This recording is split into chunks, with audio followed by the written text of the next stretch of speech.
Sodoma na Gomora walitenda dhambi gani? Sodoma na Gomora. Na kuuliza swali. Sodoma na Gomora walitenda dhambi gani? Answer me. Okay. Sodoma na Gomora walikuwa binadamu kitu ya kwanza. Sasa kuna time yenye Sodoma alienda kwa kilabu. Alikuwa tu amelewa tu, macho imenyanya tu, akaona kiza. Kitoka hivi wakati alikuwa amekaa hapo, macho yake akaona mwanadada ambaye alikuwa anaitwa Gomora.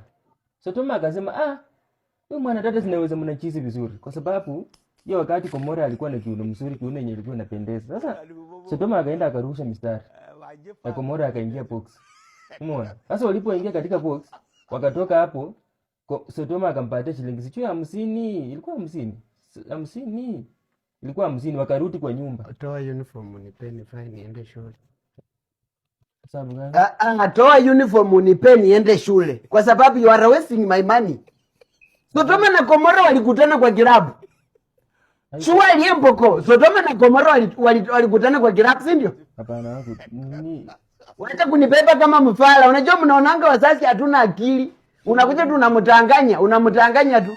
Pia sisi we are learned. Umesikia? Hii uchinga ulifuata mama yako. Toka hapa. Mshenzi wewe. Pia walikutana kwa kilabu. Sodoma na Gomora. Na baadaye Sodoma ndio mwanaume, Gomora ni mwanamke ama nini? Hebu niende niangalie.